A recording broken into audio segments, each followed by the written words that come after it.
Kia ora koutou katoa, ngā mihi nui kia koutou, ni hao. Thank you very much for your welcome, ladies and gentlemen, distinguished guests. I am delighted to be at this, my third China Business Summit, an event I followed closely since it began in 2012, and I believe, friends, since that time there's been the practice of having a draw for a flight to Shanghai as part of that. I can confirm, MFAT will be throwing in 2 weeks of quarantine as well as part of that package. You are all welcome. Thank you, Fran, for pulling this event together, and to all of you in the audience for looking so attentive at this hour of the morning, but also for your attendance. I could see as I moved into the room that this is certainly the best attended event that I have been to. I think that speaks not only to the health of the relationship, but also that here in New Zealand we continue to consider it a treat to be at a mass gathering. And so today I hope you will have a chance to have a range of really productive engagements, and I hope I can provide a bit of a scene setter this morning. I do want to acknowledge the many distinguished guests in the room. I'll touch on just a handful. Phil Goff, Mayor of Auckland, I see is here, the Right Honourable Helen Clark, Madam Wu, Minister Parker, our Minister for Trade and Export Growth. I see Raymond Two, and also representing the opposition, the Honourable Simon Bridges. I do want to start, though, by specifically thanking you, Fran, for pulling this event together and the work that you've done on the relationship over many, many years. And I don't need to tell you or anyone else in this room that China is New Zealand's largest trading partner and one of our most significant and important relationships. And this summit, therefore, is an important platform for New Zealand business leaders, policymakers, thought leaders to come together and share insights on the relationship, particularly when it comes to trade. At a time when the world is facing the global COVID-19 pandemic, these discussions and indeed this relationship is as important as ever. This morning I want to leave you with 3 points. First, that New Zealand-China relations are in good shape. Second, that while we have different perspectives on some issues, we continue to manage these well. And third, and most importantly in the global environment currently, there continue to be ample opportunities for New Zealand to work with China. In fact, those opportunities are increasing in breadth. There are, of course, many, many other issues that we could cover in relation to particularly our domestic COVID-19 response, and I really do encourage you, if I haven't covered a topic you're interested in, please do use the Q&A session that I'll have with Fran afterwards. Our comprehensive strategic partnership, now in its 6th year, continues to be the basis of our relationship, alongside our long-standing history and the benefits that familiarity brings. The partnership continues to deliver benefits for both of us, supported by a commitment to our ongoing One China policy, trade ties in excess of $32 billion last year, a New Zealand-Chinese community of over 200,000, and historical cultural ties between Māori and Chinese.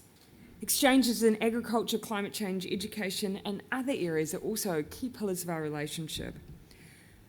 It's not to say the relationship has been static. It has evolved, and I would consider it a mature one, in which we work through issues constructively, professionally, and regularly. Last year's impressive array of high-level political contact demonstrates this. I visited China in April of last year, 6 this year. 6 feels like a lifetime ago that occurred. 6 ministerial visits to China took place. Meanwhile, 2 Chinese ministers, 1 provincial leader, and several other senior figures visited New Zealand. Minister Peters also had the chance to touch base with his counterpart at the G20 in Japan, while I met Premier Lee at the East Asia Summit in Thailand. But it is not about the quantity of bilateral cooperation. Quality is important. And with this in mind, I want to briefly touch on some of the achievements between us since we addressed the summit last year. Then I'll look forward to what might come next, as much as we can predict anything in the current environment. As everyone in this room understands, trade is a bedrock of our relations, and it has been resilient. While our goods exports to China have recorded some declines through the pandemic, certain sectors have done well. For example, New Zealand meat exports to China grew 24% in May and 16.8% in April compared to the same time last year. And dairy exports were up almost 25% in the first 5 months of 2020.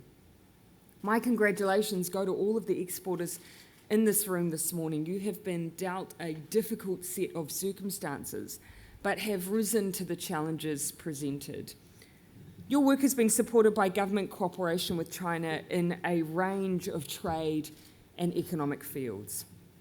For those of you who own or manage businesses in China, you'll be pleased to know, and I hope you may have indeed noticed, some of the work we've been doing alongside China to support their aspiration of improving their business environment, using the World Bank's Ease of Doing Business Index criteria as a way of driving progress. As a top-ranked economy in the index, we believe New Zealand has a lot to offer in this area, and China has been keen to cooperate. Last year, we had a bilateral workshop on ease of doing business in Beijing, with the New Zealand Companies and Intellectual Property Office's involvement.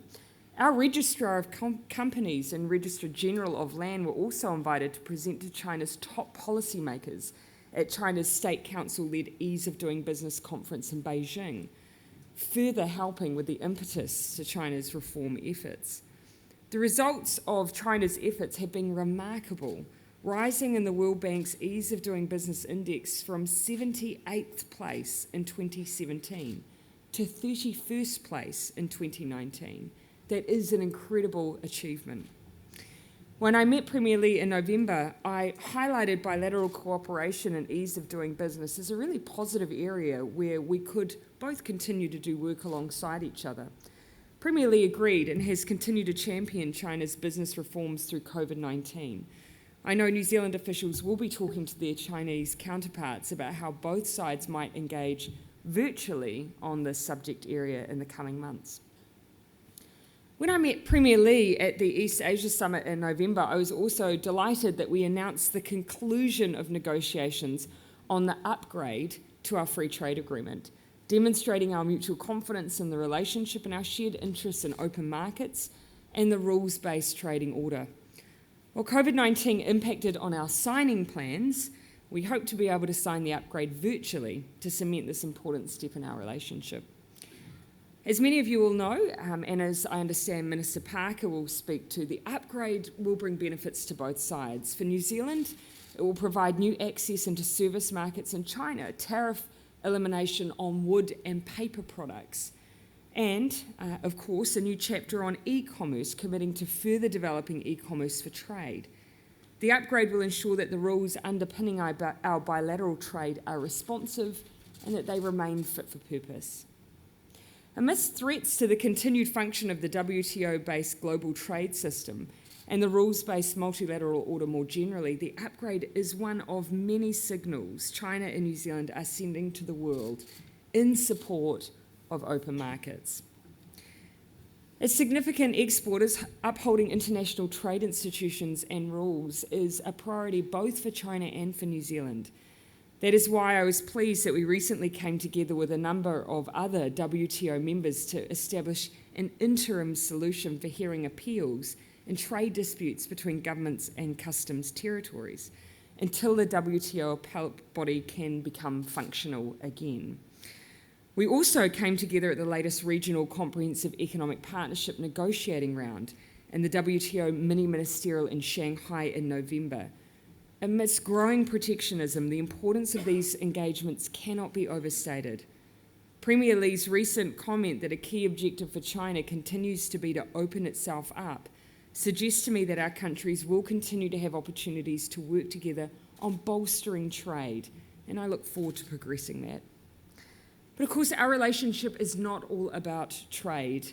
It has a thriving cultural and people-to-people dimension, underpinned by our Chinese New Zealand community.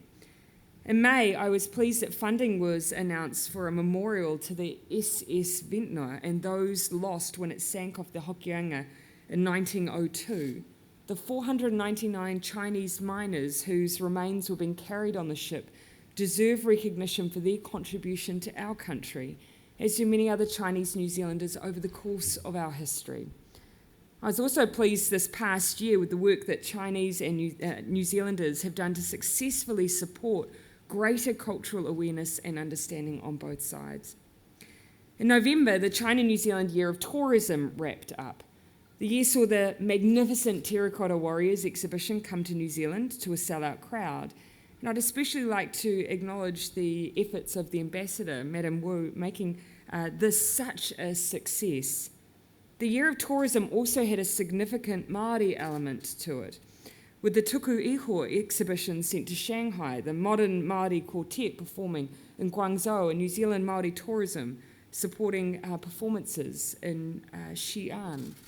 Of course, we look forward to the point in time when our tourism relationship can resume, and I'm confident our ongoing people-to-people links will continue, albeit through virtual means in the near future. Finally, no discussion of China and New Zealand's successes and shared interests is complete without acknowledging our like-mindedness when it comes to issues like climate change and environmental protection.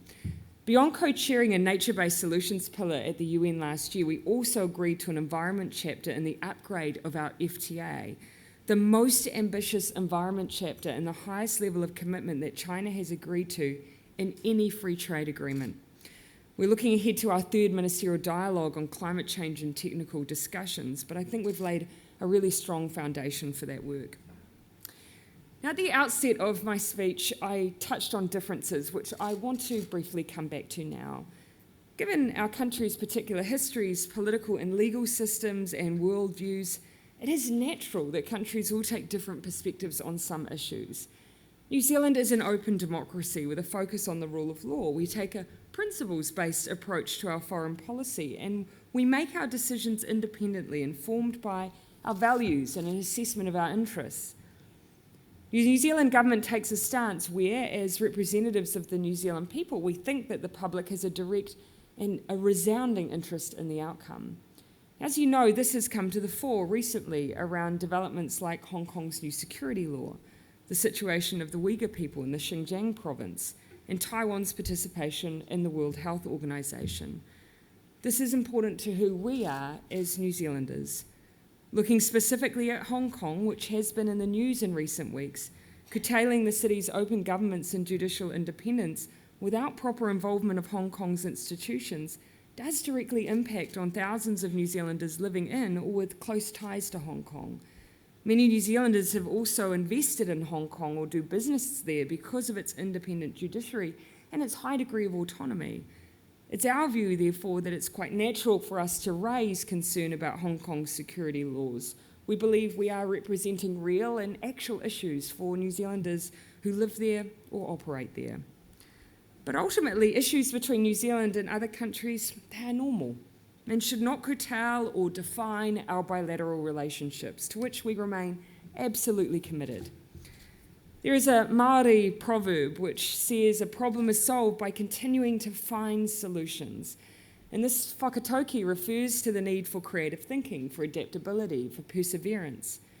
The architecture of the New Zealand and China relationship, including ongoing high-level political contact, officials' dialogues, people exchanges, and the range of interactions between government agencies has set us up well to continue to talk about our issues constructively, professionally, and regularly.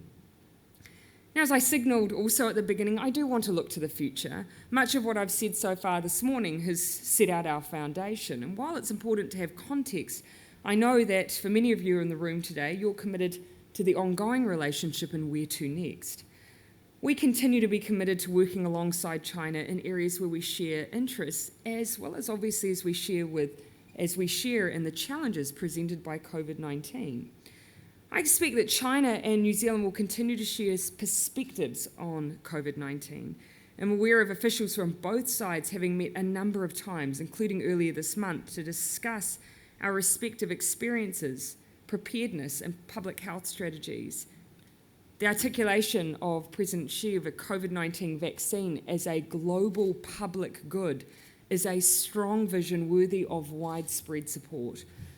As members of the WHO, China and New Zealand will also support the WHO-led COVID-19 review as mandated by the World Health Assembly earlier this year, to review the lessons learned from the international response to the present crisis and to ensure we're better prepared for the next one.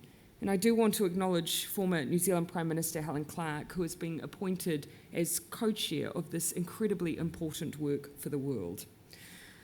Second, as New Zealand gears up to host APEC virtually, given the situation the world is in due to COVID, I hope China will continue to support us on free trade, open markets, and stable supply chains.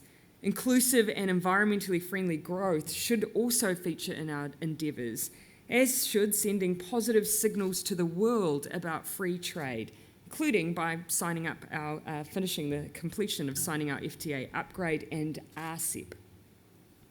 New Zealand businesses like those here today will continue to do business in China, and the New Zealand government, supporting MFAT, NZTE and other agency staff on the ground in China, stands ready to assist.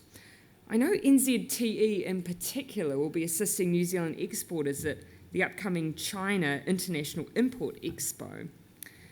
Finally, we are keeping in touch with China on our borders and travel settings. I was pleased that Air New Zealand resumed passenger flights to Shanghai last month, albeit a fraction of the pre-pandemic levels. Nevertheless, both of our respective borders are likely to continue to be restricted for some time as the world searches for a vaccine and other advances that will change the circumstances of border controls and the pandemic management. We will continue to explore our options to reopen travel for groups like students, for instance. But in the interim, I expect we will see innovative solutions established. For example, the University of Auckland's 2 new learning centres in China are a creative and practical solution for its students who are unable to enter New Zealand because of our border restrictions at this time. Let me wrap up, though, by saying that China is one of our most important relationships. Our comprehensive strategic partnership is in good shape and continues to work well, delivering benefits for both sides. Underpinning our relationship are successes, shared interests, and shared history, which continue to bind our countries together. We will have different perspectives on some issues, and I expect that we will continue to have those going into the future. That is completely normal. Our relationship is a mature one in which we can manage these differences constructively and professionally. Maintaining contact between both sides, though, is key, and our relationship architecture is set up well to do that. As I've outlined, COVID-19 has presented ongoing areas of shared interest for us to cooperate. The pandemic needn't stop us from working together. In fact, it provides ample opportunity for that to grow. On success, to the exporters in the audience, a proverb is some inspiration in this morning. Success is not the work of one, but the work of many. I encourage you all to make the most of today's superb opportunity to build connections, share insights, and support the ongoing development of China-New Zealand relations. Your continued efforts to support our economic recovery are welcomed by us in the New Zealand government, and we will do whatever we can to assist your ambitions. Let's keep talking as we move through the next few months. Xie.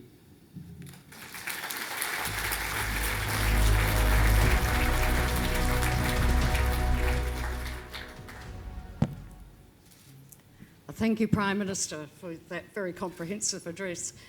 Just before we have some questions up from the floor, I'd like you to perhaps reflect on one of the relationships that you didn't particularly talk about today, and that's the intensification of, I guess, of the relationship between China and the United States as the US election comes nearer. What would be interesting to this audience is how will New Zealand navigate through this period where it has become quite thorny? As we always have, and this is where, regardless of political persuasion, I think New Zealand has consistently done an excellent job of maintaining a principles-based foreign policy. We, of course, guard very closely our independence, and because we have been guided in all our foreign policy decisions by a set of principles that have been long-standing, that has served us well, whether it's our relationship with China, whether it's our relationship with the United States, that we support a rules-based order, that we support the importance of our global institutions. And as you heard me talk about whether or not it's the WTO or the World Health Organization, those are the principles we bring to the table. And as we see that heightened intensity between those relationships, between the major powers, those guiding principles and that independence is more important now than ever. This is a very hard tightrope to balance, or do you find it comes easy? Actually, there's, you look through our recent history, you could ask the Right Honourable Helen Clark. She would have talked probably about different periods in her time where there would have been escalation, on one side or the other. This is not new. And again, this is where I think New Zealand is well placed. We have been entirely predictable in our engagement, and I think there's nothing more important at this time than having a really predictable, reliable approach to these issues, where actually it's not about your relative closeness to one party or the other, it's about our independence, and that is being well maintained by successive governments. You've emphasised, Prime Minister, the professional relationship that you have built with China. I thought when you were in Beijing last year that there was also a personal relationship being developed there, particularly when the President welcomed you from just going up for one day after the shooting in Christchurch. So how important also is it to make those personal relationships? I think if we think about that context at that time, it's easy to forget that visit was in April. It was not too long after the terrorist attack in Christchurch, and of course the intention had been to spend a full 5 to 6 days, that we would be up there with various exporters from New Zealand, and we had to, for obvious reasons, we had to pull that right back. And I was really conscious of that going in. This was my first major state visit. I was very conscious that we'd had to reduce that amount of contact. What I underestimated was the message it sent that we were there regardless, that we'd had this significant event domestically, and yet we still prioritised trying to at least get up there for those bilateral engagements. And that was mentioned to me a number of times, that spoke to the importance we placed on the relationship. And I underestimated, I think, probably how appreciated that was. At the same time, it was the lunch with Premier Lee, where we had a long exchange about his visits to New Zealand in the past and his memory of, in particular, his experience with Māoridom. That really resonated, and I could tell that it left a deeply personal, it had a deeply personal effect on him. And that's reminded me again of the New Zealand Māori connection with China that I think we probably underestimate, particularly with tourism. COVID willing, would you be hoping, assuming you were returned as Prime Minister, to go up again next year? Oh, look, at the moment, the only hesitation, of course, is just what the nature of border controls on both sides. Yes. Of course, because, here we're having, as I mentioned in my address, we are having ongoing exchanges at officials levels with our counterparts in China. There's a lot to be learnt from those countries who went through those early periods of lockdown around the longer tail of COVID. And here we see a very similar approach to border controls between us, for good reason. But yes, no, my hope would be when we have freer movement, that would be certainly on my list. Prime Minister, at this point, I'm actually going to have to invite you to come stand with me over there. Oh, because so we can't see the Slido from here. It's hidden from us. Okay. Sorry about this. So from the floor, Prime Minister, you mentioned climate change as one area of cooperation between New Zealand and China. Can you expand on specific areas that the government will look at and how it will support these areas? Actually, one, and this isn't specific only to China, but one of the things that our Minister for Trade and Export Growth, who could probably expand on this a bit, has been trying to amplify in our trading relationships is the removal of tariffs or any barriers to the trade of goods and services which enhance a climate response. So whether or not it's solar panels or wind turbines, or of course continuing to champion the removal of fossil fuel subsidies, we've actually set up an additional framework for that through a climate agreement. The starting point of that has been to get agreement alongside the likes of Fiji, Norway, Costa Rica, some starting countries to sign up to basically a climate change trade arrangement. And so that's just a small example where we have set a foundation, an agreement that's removing barriers for the good of climate change, which we're then hoping to expand. And then we're, of course, then at an individual bilateral level trying to put similar kinds of things into our trade agreements. But again, I'll ask the Minister of Trade and Export Growth to expand on that a bit. But all of it's in line with New Zealand's approach as being a champion of free trade, and of course the ongoing work to try and remove some of those subsidies which sit counter to our climate change objectives. Questions from the floor? Anybody? Stephen Jacoby down the front here, please, for a microphone.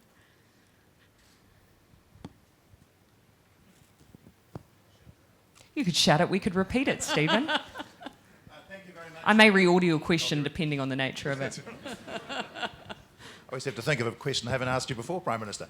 Thank you very much for that very wide-ranging address, which I'm sure everybody will have been very interested in. I was interested in what the emphasis you put on working with China in areas such as ease of doing business. Yeah. Because it seems to me this is about not just us selling things to China, which is very important, particularly right now, but it's about working with China on reform processes. Yeah. And I wonder what prospects there are for making this, for working with other partners in a similar way with China, maybe in relation to something like the Belt and Road Initiative, putting it in a bigger context. Well, actually, it was going to be my response to that question, Stephen, was that ultimately this is an example. There's been and no doubt because of the early projects perhaps that we're seeing globally, or indeed for the framework of Belt and Road, there's been an assumption that Belt and Road is solely about infrastructure. And while for many that will have been the case, actually when it's about your two-way relationship and what we have to offer in return, actually Belt and Road for us can of course be policy initiatives like ease of doing business. It's both the soft exchange of services as well as, of course, for many more around infrastructure. So that is probably one of the prime examples that I would put up in the BRI space, that the ease of doing business is something where New Zealand has a lot to offer. We continue to champion that work. Of course, you can see it most closely in our relationship with Australia. We're obviously, through that close trading relationship, we've now moved into a space of even things like e-invoicing. So that continues to go from strength to strength, but at the same time, this is an area where I think we have a story to share, which will ultimately benefit our exporters as well. Mm-hmm. Any other questions from the floor? Okay, we have one. Sorry? Oh, sorry. Away you go. Good morning. Good morning, everyone. Thank you, Prime Minister, for addressing the topics. And the previous gentleman actually almost answered my full question. But the focus that I wanted to inquire about... Would you mind standing? It's very disconcerting. Yeah, I'm on this side. I'm over here. Oh, forgive me. Yeah. I teleported from the other side. Sorry. Gosh. Yeah. Could you introduce yourself too, please? Yes, my name is Jay. I'm from the Good Honey Co. from Valley of Isles Limited. Thank you, Prime Minister, for your addressing the conference today. And the previous gentleman already addressed some of the points I was going to raise. The specific point that I wanted to inquire about was the successful Year of Tourism activities that took place last year. But considering that there's elections coming up, my question is, what future initiatives will there be to engage with China? Since now we have the borders are closed, I mean, you've pointed out a few areas, but are there any future initiatives that will be taking place since, after the borders would open? Or actually the work that would be done in between. Look, actually, COVID does provide a new platform for the engagement that we're having with a range of nations. But for China, as I've said, actually for those countries that experience COVID before others, there is a huge amount of benefit for us continuing to have an exchange. both amongst our scientific community and our health officials, but also at a government-to-government level. Again, New Zealand's first cases of COVID-19 came into New Zealand on the 28th of February, well after countries, the likes of China, of course, included, had already had their lockdown and then started managing the after effect of that. So on that front, I'd say COVID is still an incredibly important part of that dialogue. The second, you talked about when borders reopen, there's actually a work to be done in the interim. For those who work in international education, we've said, look, the rest of this year, it's obviously, as we continue to manage the return of citizens and permanent residents, we've prioritised that group. We've created the additional ability for those who, for particular economic reasons, need to enter into New Zealand for business continuity and so on. Beyond that, we are looking into 2021, the education calendar year, for the return of students. But in the interim, there's a lot of work for us to be doing with those institutions and indeed the places where those students hail from in preparation for that. So the dialogue will only continue, the opportunities will only continue to arise from that dialogue. The final thing I want to say is that actually on tourism and international education, there is a chance for us to do a bit of a reset.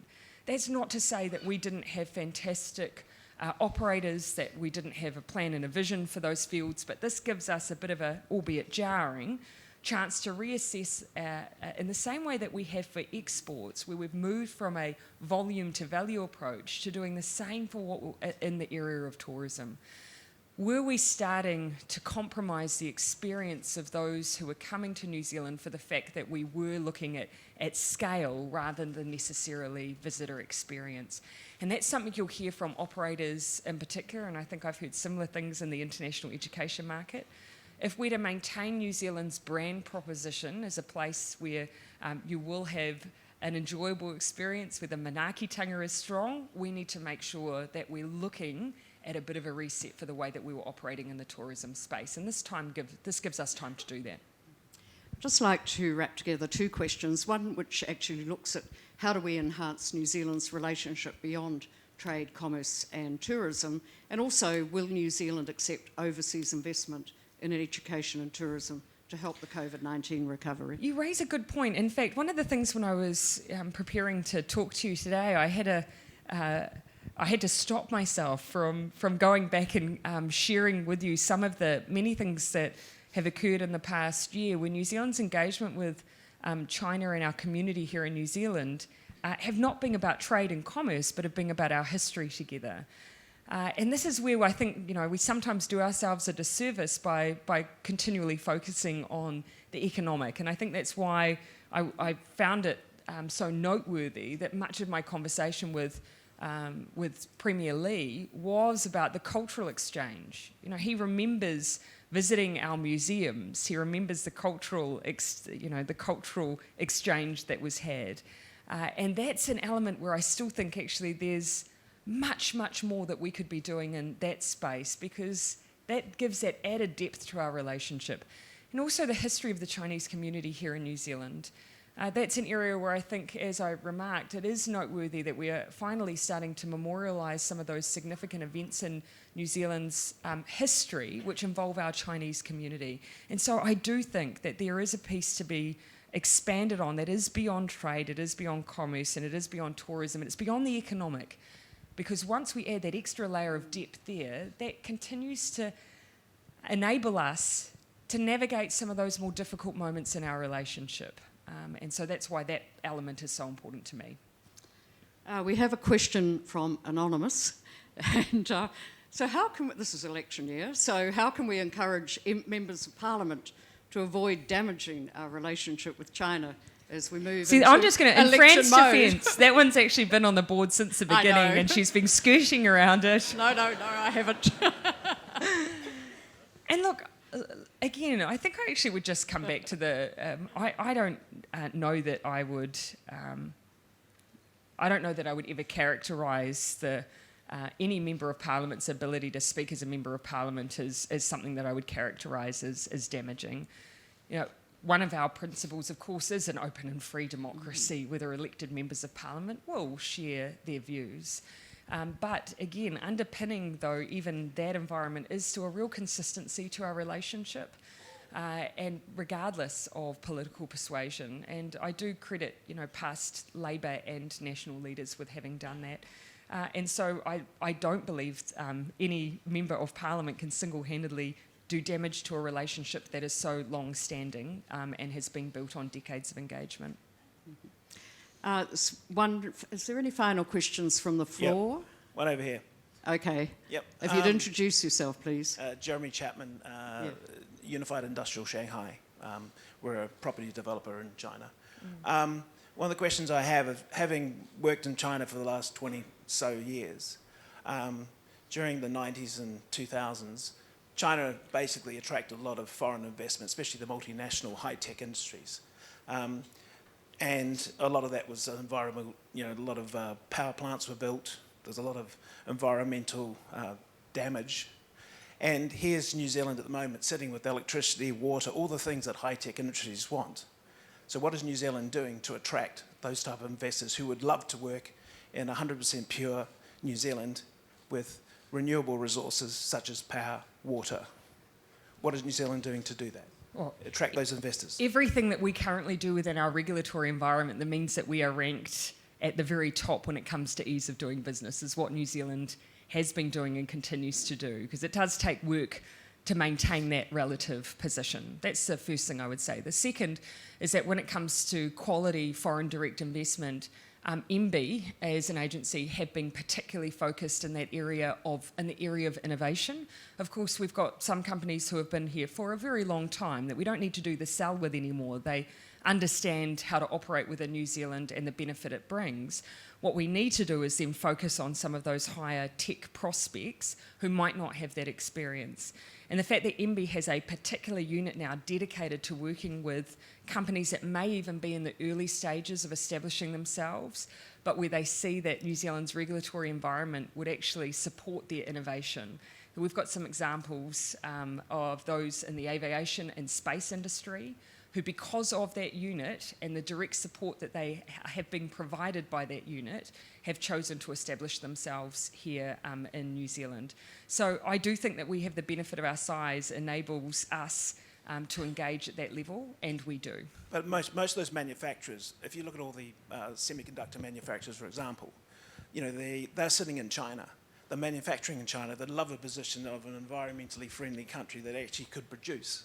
So to me, tapping those manufacturers in China to come here, the Intels of this world, the AMDs of this world, Qualcomm, to have those guys come here would be beneficial to New Zealand. I mean, they're low impact, but they're huge taxpayers. And the reach into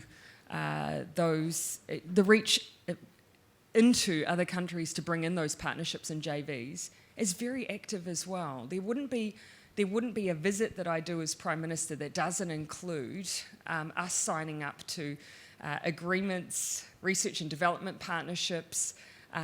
In every single country I visit, that kind of work, those foundations have been laid by our agencies before we go in. I'll give you an example, and this is not one from China, but we have in recent times a JV established around hydrogen. It's about to reap enormous benefits for the region of Taupo. And that's been because of the active work that has gone in country, not just sitting waiting passively for that FDI to come into New Zealand. But if you see opportunities that you think New Zealand is missing, also free to let us know. Don't do it right now. The Prime Minister's got a plane to catch, and she's got to go to Cabinet. Just one final comment, I think there from Frankie Wong, who basically had said, you talked about independence earlier today, and if you could just expand on how New Zealand operates that independence with the different perspectives between New Zealand and China. Look, you can see it in the way in our regulatory environment. You can see it in the way that we conduct our foreign policy. I'm often asked the question, and this is something that comes up from time to time, if there's an issue on the international stage or within a bilateral relationship, from time to time we'll be asked, why didn't you sign on to X statement by 10 other countries, or why did you sign on to X statement by 100 other countries? Every single occasion it will be because we will assess New Zealand's own interests and own values in the position that we take. And that has been the case for a number of years, but I think we need at this particular juncture to continue to jealously guard that principle. But also, we can also, in our own, the way that we establish our regulatory frameworks, make sure that we also guard that position. You know, I would say that when it comes to telecommunications, there's been a lot of discussion globally and a lot of debate around the engagement of countries with, for instance, Huawei. A lot of pressure placed on some, or at least perceived pressure, around engagement with Huawei from a number of different quarters. New Zealand has a regulatory framework that means that we deal with questions like that in an utterly independent way, that we have our agencies make assessments on applications. It is country neutral, and it allows us to go through a process that I think can give those that we engage with and work with a real sense that we deal with these things on an evidence base, it is not politicised, and it is independent. And that kind of regulatory environment, I think, can give confidence to those who look to invest or operate in New Zealand that we are consistent, that we are a reliable partner, and that we are worth doing business with. Thank you very much, Prime Minister, for your frankness and your comprehensive address. If you could join with me, please, in thanking the Prime Minister.